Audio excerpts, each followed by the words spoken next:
Olá! Então, como nós já falamos sobre a colonização do Brasil, é importante nós sabermos sobre a escravidão no Brasil. O modelo de trabalho implantado no Brasil durante o período colonial, que durou até o século XIX, com a abolição da escravidão. Devemos saber que a escravidão ela foi o principal suporte de trabalho e das relações de trabalho existentes no Brasil colonial, mas não foi a única, não foi a única forma de trabalho.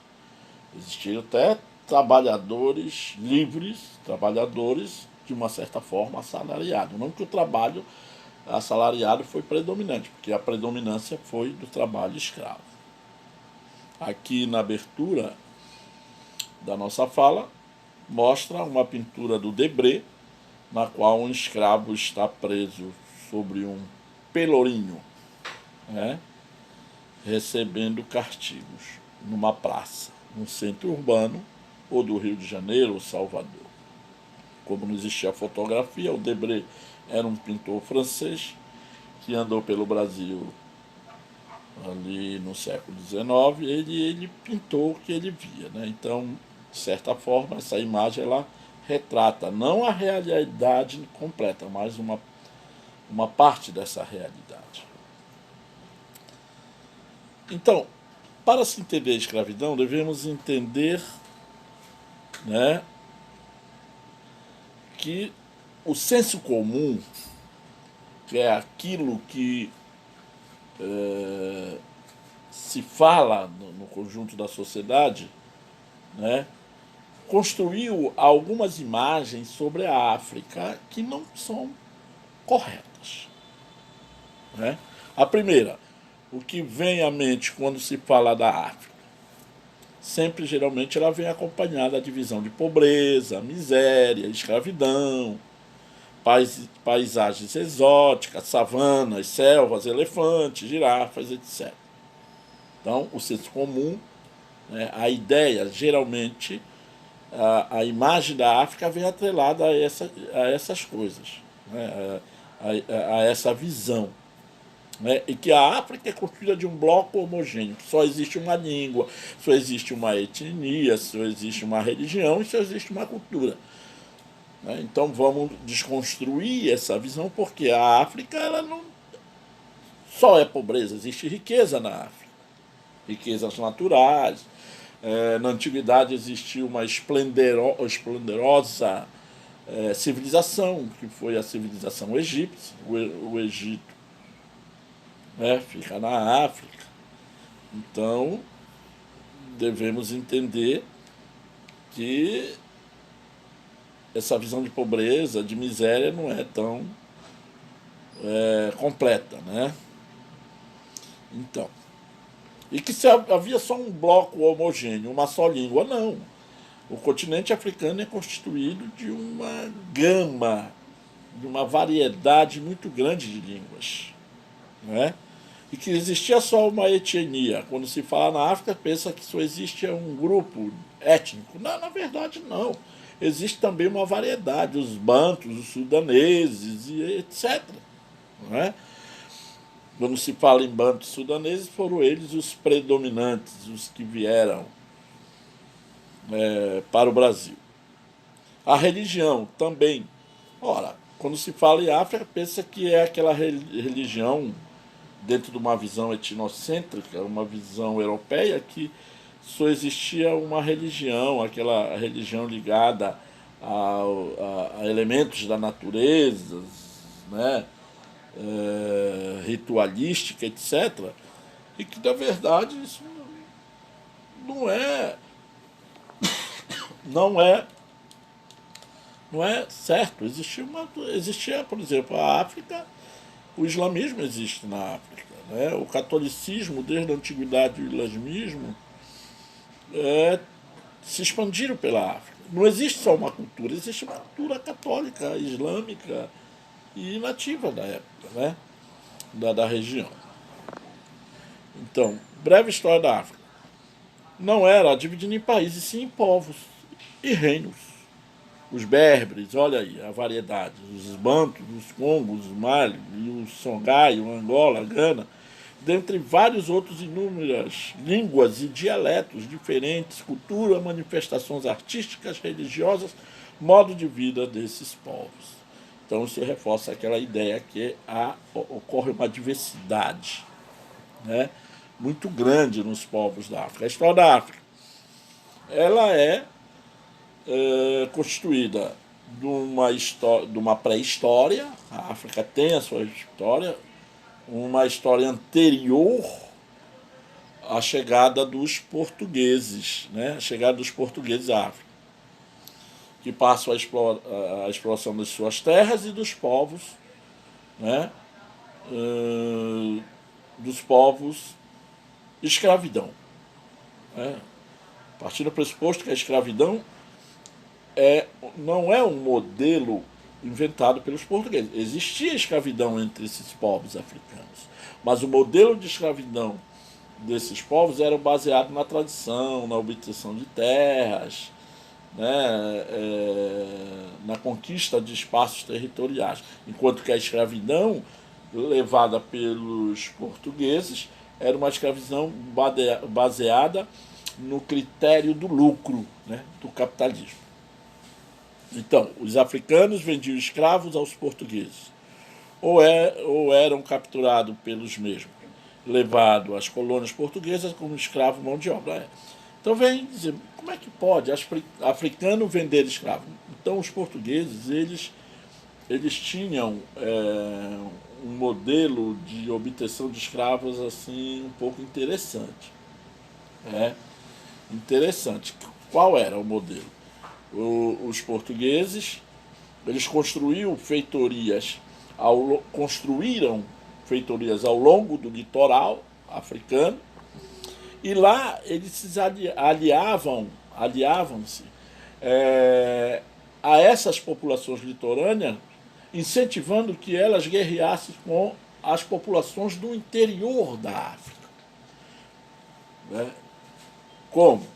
Trocando, fazendo um processo de troca, de escambo, fornecendo armas, principalmente de fogo, né? Fazendo com que essas populações litorâneas acabassem promovendo guerras contra as populações do interior da África, levando à sua escravidão. Esses escravos eram capturados e revendidos ou trocados com portugueses nessas feitorias. Era muito comum se trocar prisioneiros de guerra, né? Prisioneiros de guerra por cachaça, levado aqui no Brasil, por açúcar, até por tabaco. Né? Era aquilo que nós chamamos de escravo de corda. O que era o escravo de corda? Porque eles eram amarrados ao pescoço e eram conduzidos um atrás do outro até o litoral. Andavam quilômetros e quilômetros para chegar ao litoral e ser vendido. Já havia escravidão na África antes da chegada dos europeus. Aquilo que eu falei anteriormente. Já havia escravidão. A escravidão não é um modelo inventado pelos portugueses. Mas o modelo de escravidão africana é diferente da escravidão portuguesa. A escravidão portuguesa, ela visava o lucro. Né? Visava o lucro. Estava atrelado a uma visão capitalista. Motivos para ser escravizado. Então, aquilo que eu falei, a guerra era um principal elemento de fornecimento de mão de obra escrava para os comerciantes. Pagamento de dívida, troca por comida, punição, roubo, crime, penhora.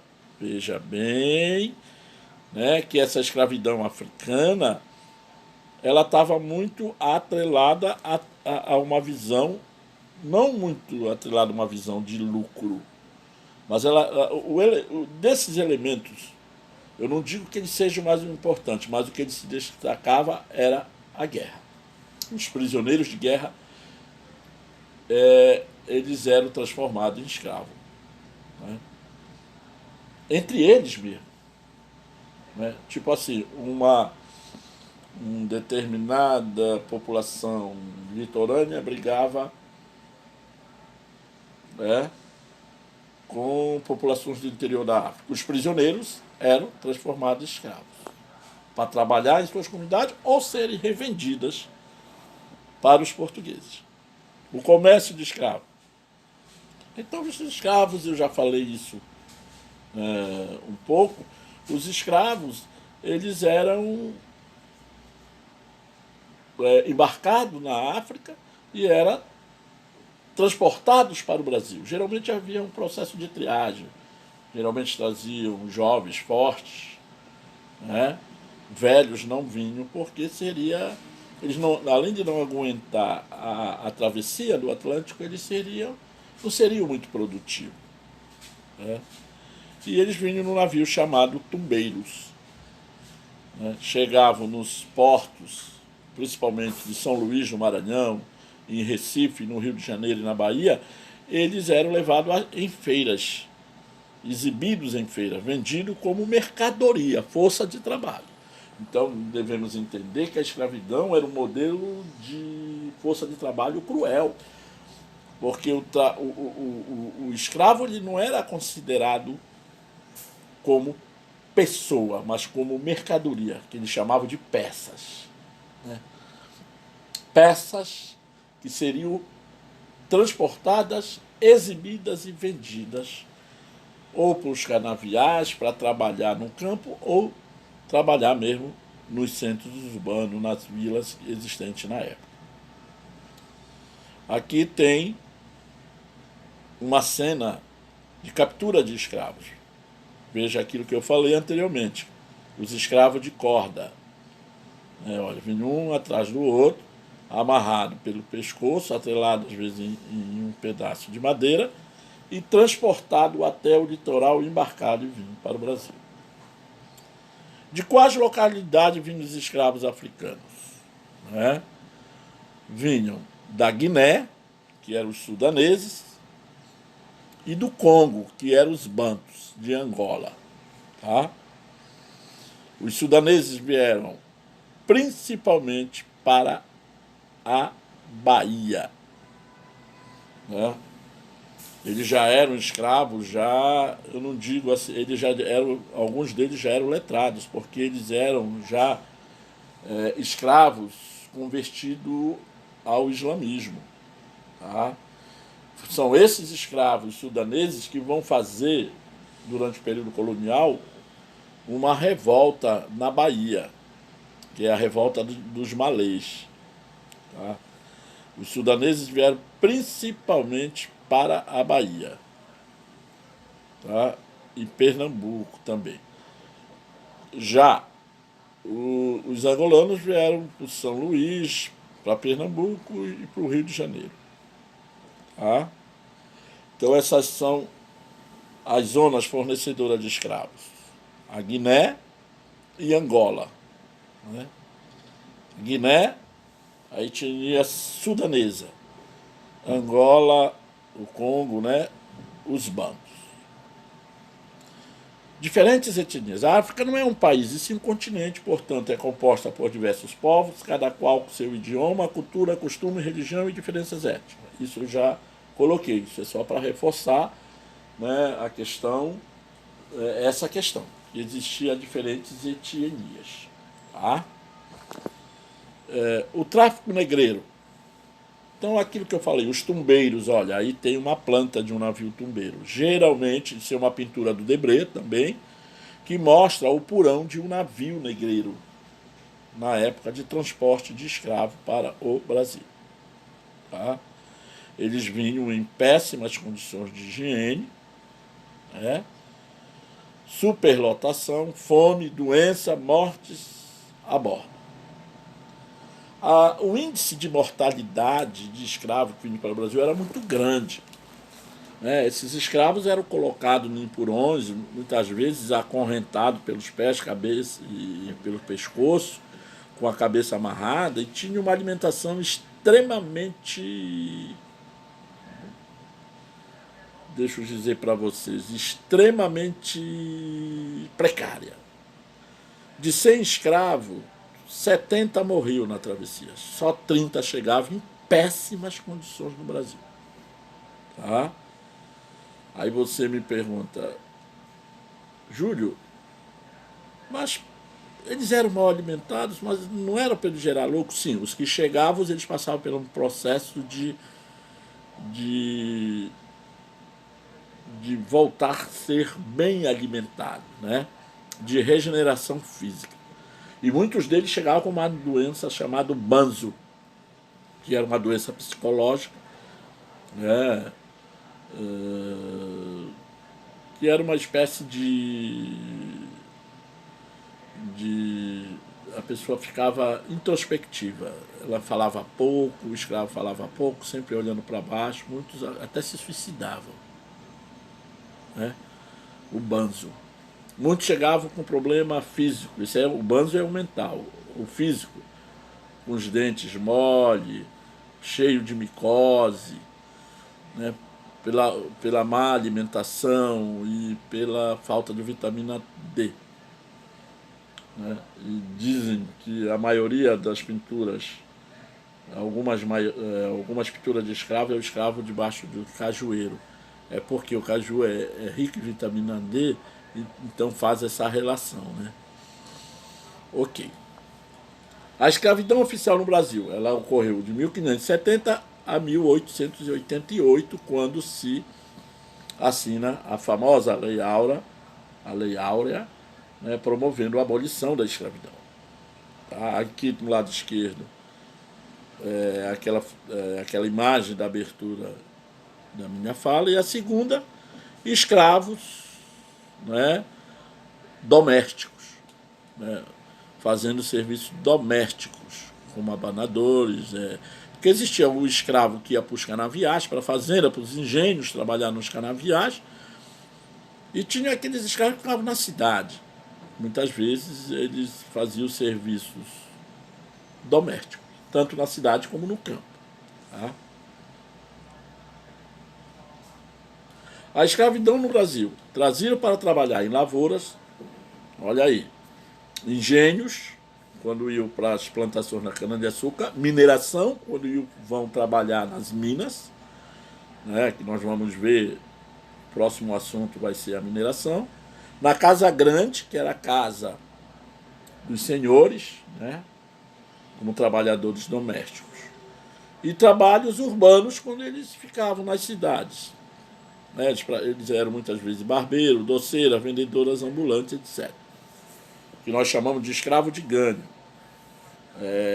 Por exemplo, existia uma pequena propriedade próximo de uma vila, de um centro urbano na época. O escravo trabalhava na roça o dia inteiro. Quando era no cair da tarde, ele pedia permissão para o seu senhor, né, para que ele fosse para a cidade. Lá ele ia cortar cabelo, fazer barba, né, fazia uns doces para vender nos tabuleiros, né, fazia alguns sucos para ser vendido em porta, né, levava uma galinha, um pato, legumes, etc. Tem algumas pinturas do Debré que mostram, né, aquela visão das baianas vendedoras de acarajé que até hoje existe na Bahia, vem daí. Né? Esse tipo de escravidão é chamado escravo de ganho. Por que de ganho? Porque ele vendia e o que ele conseguia vender, ele repartia com seu senhor o fruto de sua venda. Tá?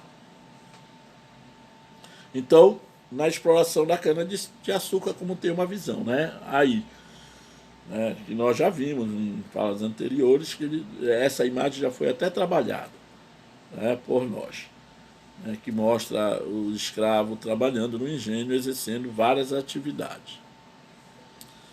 O trabalho escravo na cana-de-açúcar, são imagens também do Debré, né, como não existia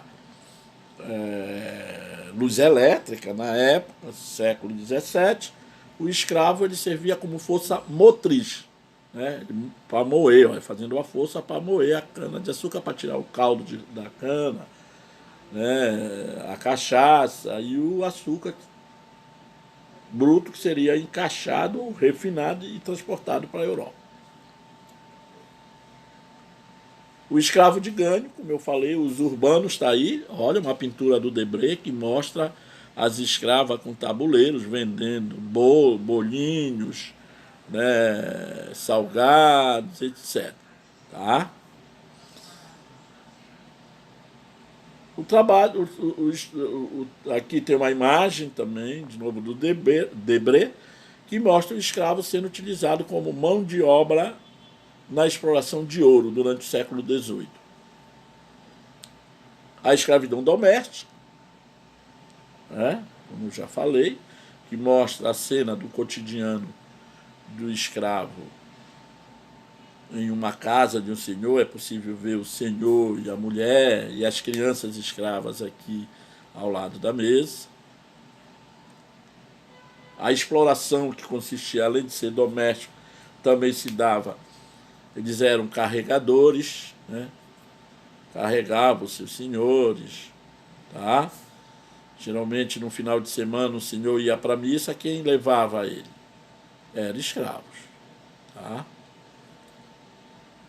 E o tratamento do escravo?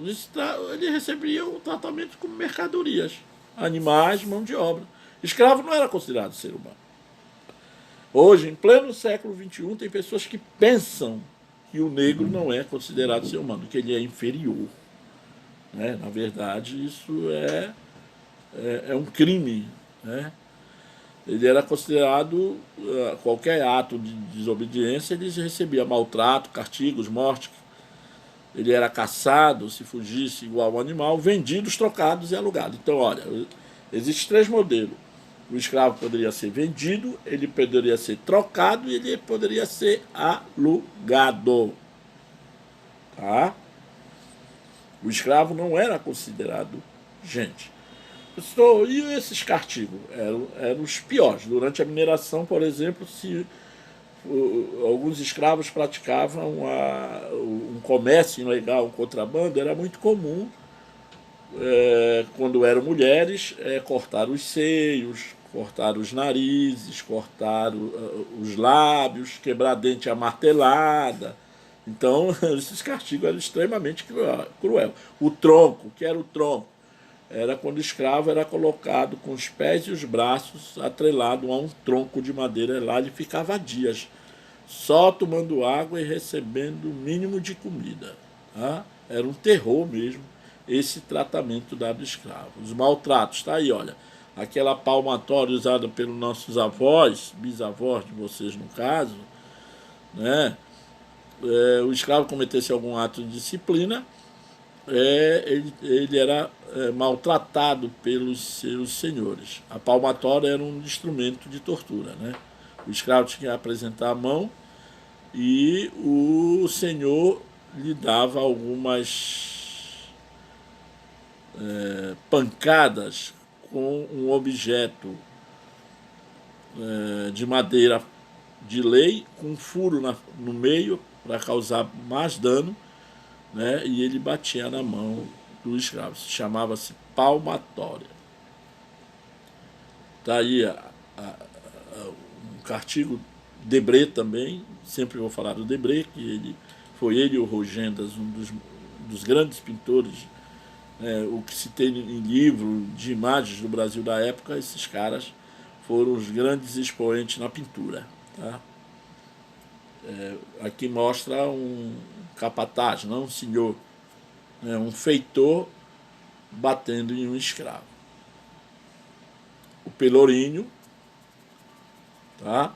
O pelourinho, exemplo para os demais. Geralmente um escravo que cometia algum ato de subordinação, ele era levado, o pelourinho ficava na praça pública.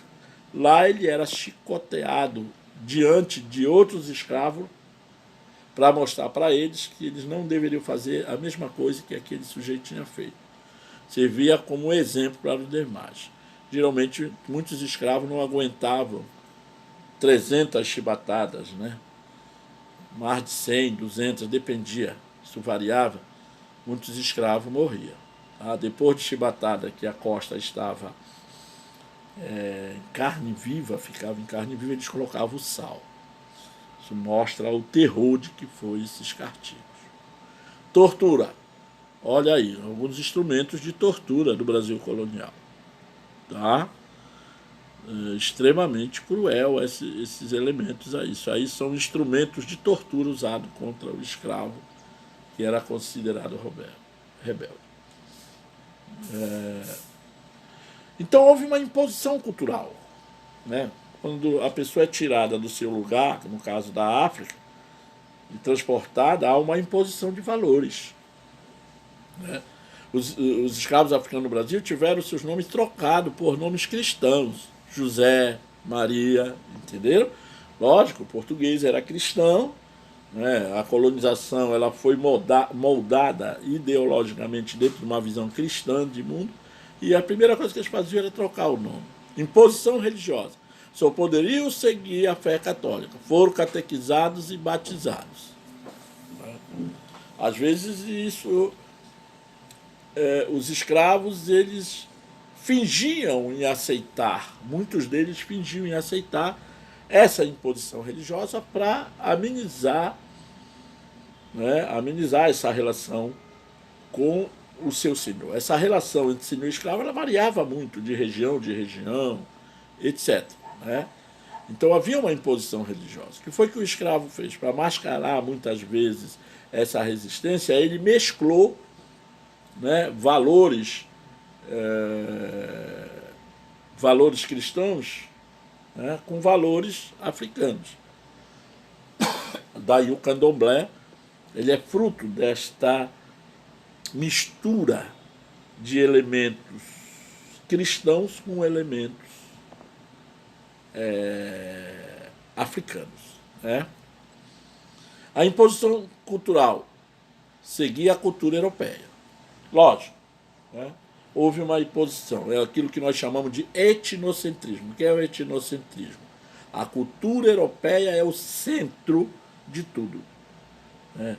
É a imposição dos valores europeus sobre a cultura daquele que é considerado como elemento inferior, estranho, dentro de uma visão extremamente preconceituosa e racista. Tá? A imposição linguística. Só poderiam falar o português. Imagina, o africano vir, né, isso deve ter sido um terror, né, porque além da imposição, né, do nome, da imposição religiosa, né, da imposição da cultura como os hábitos europeus, houve uma imposição linguística. Então a escravidão ela não deve ser entendida só como uma lógica baseada na tortura física, mas ela é baseada numa tortura psicológica também. Está aí. Né? Essa imposição cultural é uma tortura psicológica, porque ninguém gosta de se submeter. Mas os escravos, eles vão ser obrigados a se submeter, mas não quer dizer que eles vão se submeter no sentido completo do termo. Eles vão resistir. A história do Brasil até a abolição é a história da resistência escrava. A formação dos quilombos é um exemplo prático disso, né? Da resistência negra. Cultura na senzala. Mesmo assim mantiveram, mesmo que as escondidas, como eu falei, seus costumes, cultura, arte e rituais religiosos. É a resistência que eu acabei de falar. Houve uma simbiose, uma fusão, um hibridismo da cultura africana com a dos portugueses indígenas. Nós somos fruto disso. O candomblé é um exemplo disso. Né? Na cultura local do Pará, por exemplo, o carimbó é um exemplo disso. Uma dança praticada por negros como forma de expressar a sua alegria, a sua forma de ver o mundo, mas também de resistir àquilo que era imposto a ele. Né? A influência da língua, da religião, do costume, da cultura, da música, da dança, da culinária, dentre outros, na cultura brasileira. Então nós somos fruto desse processo miscigenatório que algumas pessoas teimosamente acham a pensar que existe de uma forma homogênea o povo brasileiro. Né? Na verdade, nós somos fruto desse processo,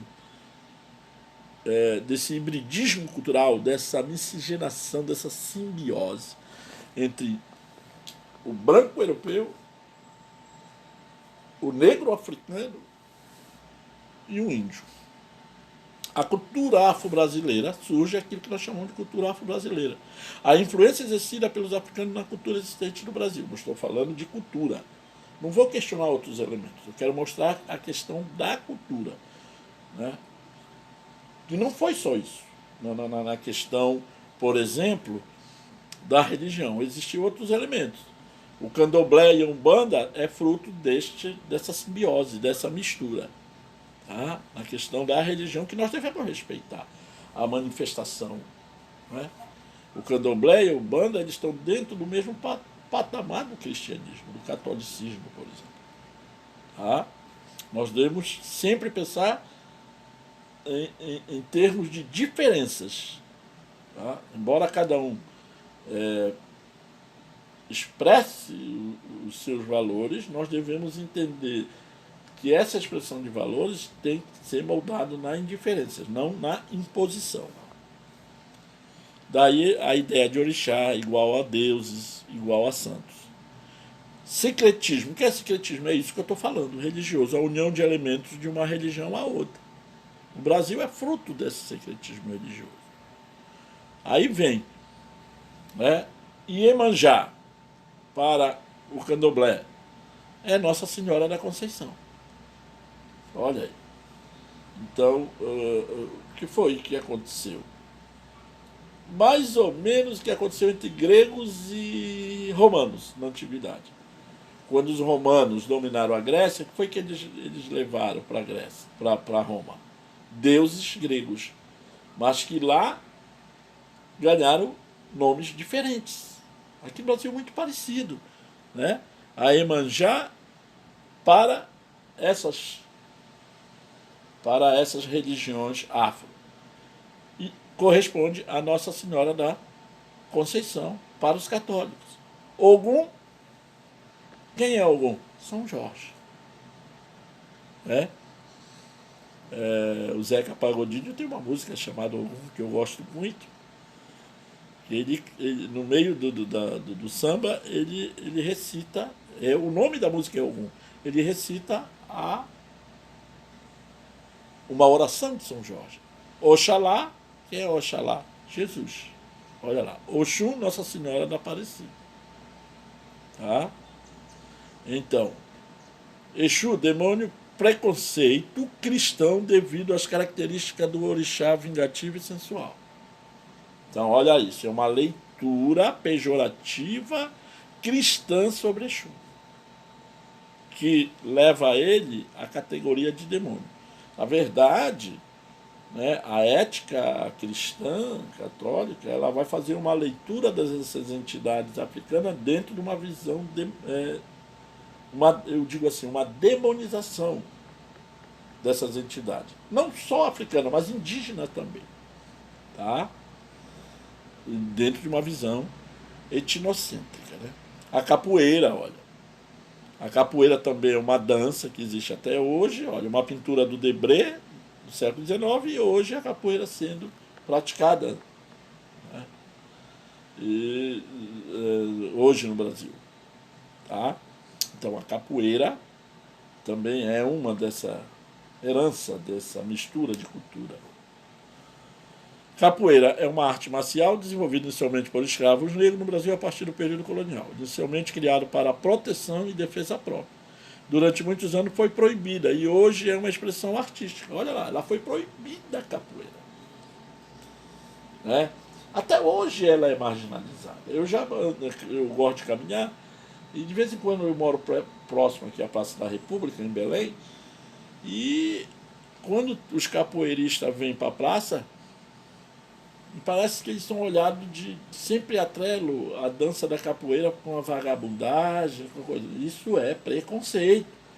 Isso é uma visão construída de uma forma de uma visão pejorativa. Isso é herança do etnocentrismo, né, europeu. A música, a dança afro-brasileira, mostrada aí. O samba, tá? Outra pintura do Debré, tá? Na época. O axé, a palavra axé é uma saudação religiosa. usada no candomblé e no umbanda, que significa energia positiva. Tá? Daniela Mercury, Lodum, Margareth Menezes são pessoas que cantam o axé, né? São conhecidas. A lambada, olha lá, a lambada e plantas medicinais. Extenso conhecimento sobre ervas medicinais para os banhos e na alimentação. Tá? O jongo, isso é uma espécie de dança. Tá?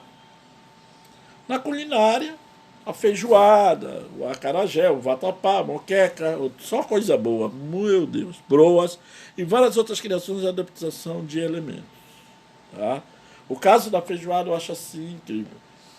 Era muito comum, né, que nas cozinhas das casas grandes, nas senzalas principalmente, quando se fazia uma abertura no chão, né, e quando se matava um boi, a parte mais nobre do boi ficava para o senhor e aquelas partes que ele achava que não serviria, ele jogava por aquele buraco. E lá embaixo, nos porões das cozinhas, quem habitava? Os escravos habitavam esses porões. E muitas vezes estava só o feijão e a água fervendo lá, com algumas ervas. Aí o que é que eles pegavam? Eles pegavam essas partes, né, jogadas pelos cozinheiros lá, e eles cortavam, higienizavam e jogavam dentro do feijão. A feijoada nasce aí, nesse momento. A resistência à escravidão, as fugas, foi a principal, com a formação dos quilombos, por exemplo. Né? O confronto direto com os senhores e capatazes. Muitas vezes, os escravos, como forma de resistência, eles matavam até, muitas vezes, os senhores. E a formação de quilombos, o principal, o quilombo dos Palmares, por exemplo. Mas existia outras formas de resistência. Tá? O suicídio, o assassinato, o aborto. Né? A escrava não queria que o seu filho nascesse naquelas condições que ela era submetida, muitas vezes ela abortava. As índias faziam isso também. Era muito comum, como forma de resistência. O assassinato, mas as fugas, elas foram as principais. Tanto que a história do Brasil, no período colonial, até ali no até o século XIX, pós-colonial, é marcada pela formação de quilombos, tanto na Amazônia, como na parte central do Brasil, em todo o território nacional. Né? O mais famoso foi não o mais importante, mas o mais famoso foi o quilombo dos Palmares, Zumbi dos Palmares. Aí tem um jornal, ali pelo século XIX, final do século XIX, que mostra um anúncio prometendo uma recompensa para quem achasse um negro chamado Fortunato, que tinha fugido de uma propriedade. Olha aí. E as rebeliões escravas, tá, que ocorreram. Tá? A história do Brasil é marcada pela rebelião escrava. Eu penso assim, que a abolição da escravidão, um dos elementos responsáveis para a abolição da escravidão em 1888 foi justamente essas lutas, essas rebeliões, que com o tempo só tenderam a aumentar. Tá? E as elites não teriam outro caminho senão abolir a escravidão no Brasil. Né? Mas isso é uma discussão que faremos mais adiante.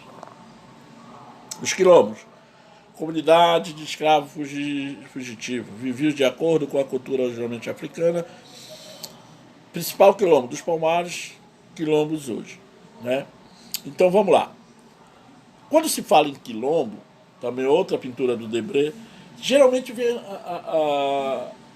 a figura do negro. Né? Mas devemos entender que os quilombos eles não eram só lugar de negros fugitivos. Tinham índios, tinham brancos. Tinha até portugueses que moravam em quilombos.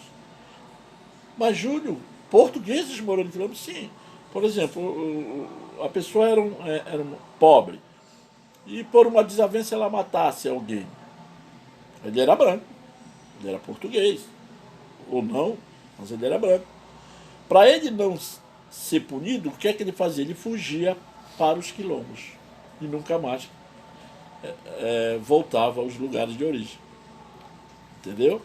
Índios fugindo da escravidão, pessoas fugindo de dívidas com o Estado. Então, o quilombo, havia predominância de negros, mas isso não quer dizer que existia somente negros nos quilombos. Tá?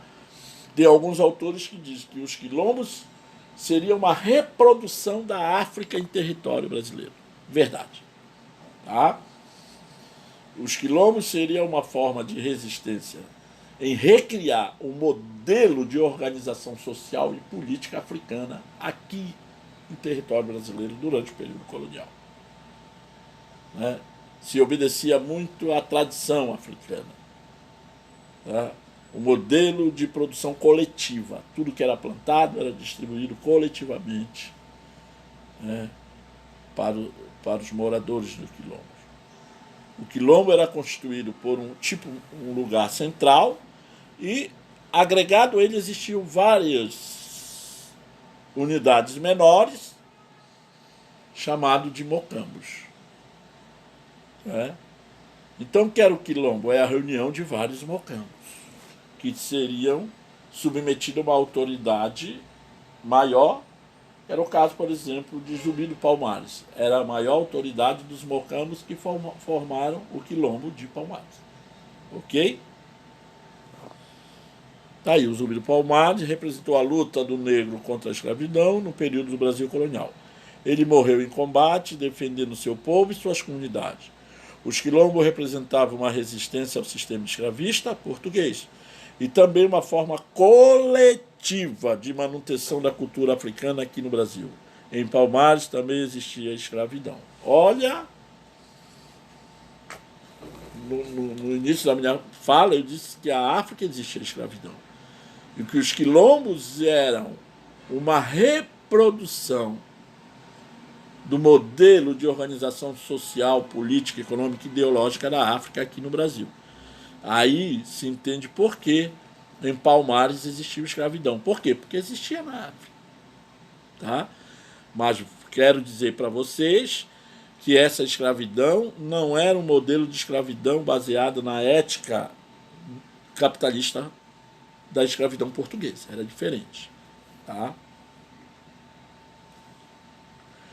Então, nós fechamos aqui, tá? Avançamos um pouco e muito obrigado. Dê uma assistida e uma comentada lá, que é importante se comentar, tá? Ok.